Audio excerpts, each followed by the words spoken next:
నమస్తే, welcome to our channel. నేను సౌజన్య. పులివెందుల్లో భారతి ప్రచారం చేస్తున్నారు. ఆ ప్రచారంలో భాగంగా ఆమెకు ఒక చేదు అనుభవం ఎదురైంది. సో మరి దాన్ని ఆవిడ ఎలా ట్యాకిల్ చేశారు, అంటే ఎలా హ్యాండిల్ చేయగలిగారు? ఎందుకంటే మొదటిసారి ఆవిడ ప్రచారంలోకి వచ్చారు కాబట్టి, జనంలోకి వచ్చారు కాబట్టి ఈ చేదు అనుభవాన్ని ఆవిడ ఎలా మేనేజ్ చేయగలిగారు, ఏంటి ఆ చేదు అనుభవం?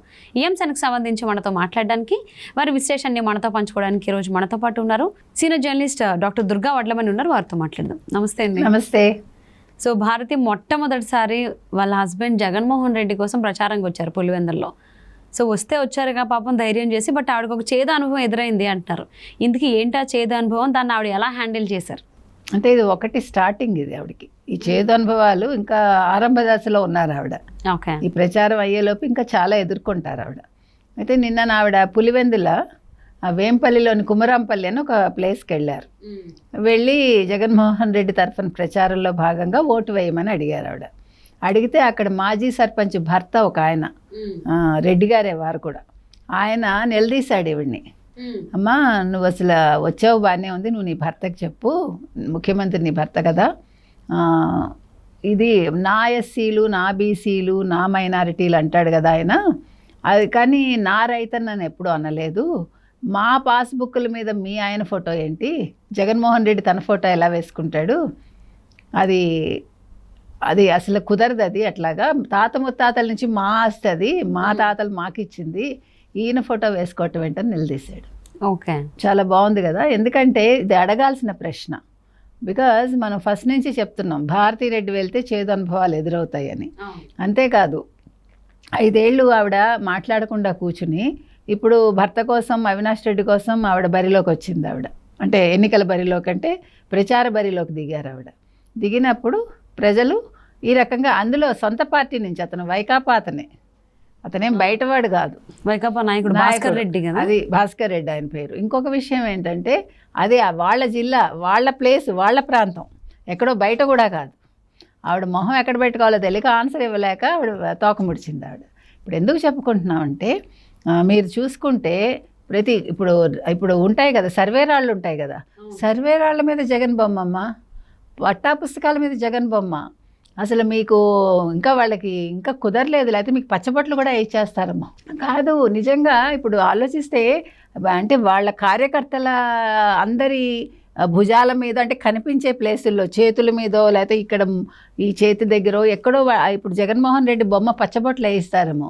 ఇప్పుడు బ్యూటీషియన్స్ అందరూ, బ్యూటీ పార్లర్ వాళ్ళు అలర్ట్గా ఉండాలి, ఎందుకంటే వాళ్ళకి బోల్డ్ ఆదాయం వస్తుంది నెక్స్ట్ జగన్మోహన్ రెడ్డి వస్తే. టాటూ ఆర్టిస్టులు అందరూ, టాటూ ఆర్టిస్టులు ఎందుకు ఊళ్ళల్లో ఉంటారు కదా. ఇప్పుడు టాటూ కొత్తగా మీకు వచ్చాయమ్మా, ఇవన్నీ ఎప్పటి నుంచి ఉన్నాయి, పచ్చబొట్టు వేసుకోవటం. ఊళ్ళల్లో పచ్చబొట్టు వేసేవాడు లేడా, సూదులతో గుచ్చి. ఇప్పుడు మీరు స్టైల్గా దాని టాటూ అని దానికి ఏదో డబ్బులు ఎక్కువ ఇచ్చుకుని మీరు వేయించుకుంటున్నారు స్టైల్గా, అంతే. అంటే అందరికీ తెలియడం, అదే మీరు చెప్పింది కరెక్ట్. కాకపోతే ఊళ్ళల్లో వీళ్ళు ఉండరు కాబట్టి అక్కడ వేసే వాళ్ళు ఉంటారు. సో ఇది ఒక కొత్త సూచన మనం వైఎస్ఆర్సీపీకి ఇస్తున్నాం. ఇంకొక విషయం ఏంటంటే, ఇప్పుడు ఇళ్లలో బాత్రూమ్ టైల్స్, లేకపోతే ఇళ్లలో ఉండే టైల్స్ కూడా వేసేస్తారేమో మనకు తెలియదు జగన్మోహన్ రెడ్డి బొమ్మ. లేకపోతే ఇంటి బయట స్టిక్కర్ల కంటే గోడకి టైల్స్ వేసి, టైల్స్ మీద జగన్మోహన్ రెడ్డి బొమ్మ ఉంటే రాత్రి పగలు ఆయన చూసుకుని వీళ్ళు కొంచెం తరిస్తారు. ఇంకా నెక్స్ట్ వచ్చాడంటే నేను దేవుడిని అంటాడు కిమ్ములాగా. ఇప్పుడు కిమ్ అదే చేస్తాడు కదా నార్త్ కొరియాలో. వాళ్ళకి ఇంకా వేరే దిక్కు లేదు. వాళ్ళ నాన్న దేవుడు, వాళ్ళ నాన్నకు అన్నీ చేస్తాడు ఆయన. అదేవిధంగా నేనే దేవుడిని అంటాడు. చిన్నప్పటి నుంచి వాడిని అలా పెంచారు ఆ కిమ్ముని. వాడికి ఇంకా ఏమీ లేదు, నిజంగా వాడిని అలా పెంచారు.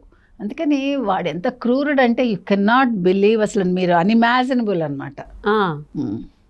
అందుకని మనం అంటే ఊరికే పోల్చట్లా, ఈయన చేసే పనులు అట్లా ఉన్నాయి. నిన్న చూసారా ల్యాండ్ టైటిలింగ్ యాక్ట్, అది నిన్నటి నుంచి ఇంప్లిమెంట్ అయిపోయింది. అది ఎంత ఘోరం.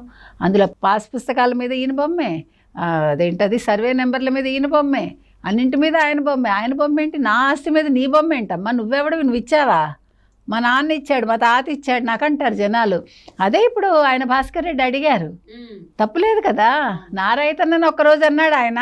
ఇంకో విషయం కూడా అడిగాడు ఆయన, మీరు రైతు బంధు ఇస్తున్నానంటున్నారు, రైతు రుణమాఫీ, రైతు బంధు కాదు, కట్ చేయండి, రైతు రుణమాఫీ ఇస్తున్నానన్నారు, అందులో సగం కేంద్రం ఇస్తుంది, మీరు చేసేదేం లేదు అందులో, అది కూడా నిలదీశాడు ఆయన. ఓకే. ఇప్పుడు అంటే ఇంతకాలం మసిపూసి మారేడుకాయ చేశాడు జగన్, అంతా నేనే ఇస్తున్నాను అని, అది కూడా ఆయన బయట చెప్పేశాడు. సో భారతీరెడ్డి ఆవిడ రాకముందే ఇవన్నీ మనం మాట్లాడుకున్నాం. భారతీరెడ్డి వస్తే అడుగడుగున ఆవిడ్ని ప్రశ్నలు వెంటాడతాయి, ప్రజలు ఆవిడని నివ్వరు.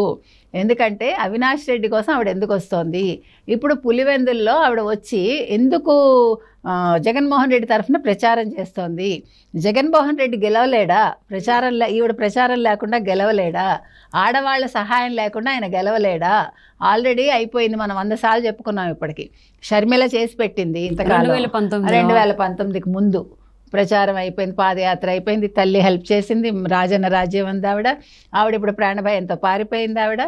విమలమ్మ వచ్చింది, ఆవిడ ప్రచారం వదులుకుని, బైబిల్ ప్రచారం వదులుకుని ఆవిడ రాజకీయ ప్రచారానికి వచ్చింది.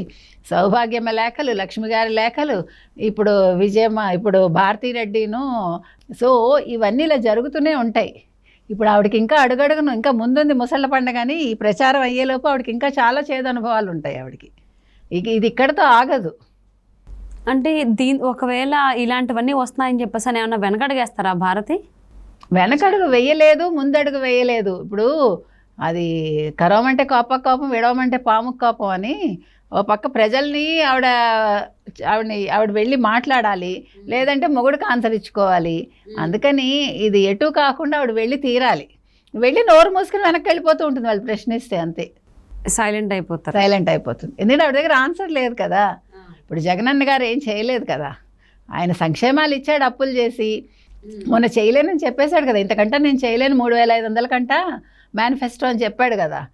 చంద్రబాబు నాయుడు ఇస్తాడు, నేను చేయలేనని. అంటే వాస్తవాలు ఇప్పుడు ఆయనకి బాగా అర్థమవుతున్నాయి. ఇంకా ఆస్తులు ఎక్కడ ఇంకా అమ్మటానికి కూడా ఏం లేనట్టున్నాయి. అందుకే నిన్న ల్యాండ్ టైటిలింగ్ యాక్ట్ తీసుకొచ్చాడు. దీని ప్రకారం మీకు ఐడియా ఉందా? ల్యాండ్ టైటిలింగ్ యాక్ట్ దీని ప్రకారం ఇంకా మీకు ఆంధ్రాలో ఆస్తులు లేవు, మీకు అంతే. గవర్నమెంట్ హ్యాండ్ ఓవర్ అయిపోతే ఇంకేముంది, మీ దస్తావేజులు మీ దగ్గర ఉండవు, అన్నీ ఆయన పెట్టుకుని మీకు జెరాక్స్ ఇస్తాడు చక్కగా. ఇలాంటి తెలివి ప్రపంచంలో ఎవరికైనా ఉంటుందా? అవి తీసుకుని లోన్కి కూడా లోన్కి వెళ్ళలేరు. మీకు అసలు ఏది మీకు 4 గీసుకోవడానికి మీకు ఆ జెరాక్స్ కాగితాలు పనికిరావు. మీరు ఆంధ్ర వదిలేసి పారిపోవాలి, అదే జరుగుతుంది, అంతే. ఓకే. సో అందుకోసమనే అనుకుంటా భారతి గారు సైలెంట్ అయిపోయారు భాస్కర్ రెడ్డి అడిగినటువంటి ప్రశ్నలకి. ఆయన కూడా వైకాపా నాయకుడే, వాళ్ళ వైఫ్ సర్పంచ్ అక్కడ కుమరాంపల్లికి సంబంధించి. సో సొంత పార్టీ నుంచే ఆవిడకి సెగ తగిలింది. నేను అంటే ఈ రకంగా మరి ఆస్తులన్నీ వాళ్ళు తీసుకుంటారంటే ఎవరి కష్టార్జితం వాళ్ళకు ఉంటుంది. ఇప్పుడు ఉతిగా ఆరేస్తారు. ఇంకా పూర్తిగా ప్రజల్లో తెలిసిందనుకో, పులివెందులు మామూలు విషయం కాదు. ఇప్పుడు ఈ విషయం పూర్తిగా ప్రజలకి అర్థమైంది, ఇంకా తెలియలేదు పూర్తిగా. అది కొంచెం విడమర్చి ఎవరైనా చెప్తే పులివెందుల్లో పులి కాదు పిల్లులు కూడా తిరగలేవు ఇంకా. సో చూద్దామండి, మరి ఇప్పుడే స్టార్టింగ్లోనే ఈవిడికి చేదాను ఎదురైతే మౌనం వహించారు భారతి రెడ్డి. సో మరి రాబోయేటువంటి రోజు ఇలాంటి సందర్భాలని, సిచ్యువేషన్స్ని ఆవిడ ఏ విధంగా హ్యాండిల్ చేస్తారో చూద్దాం. Thank you so much Durga గారు. Thank you.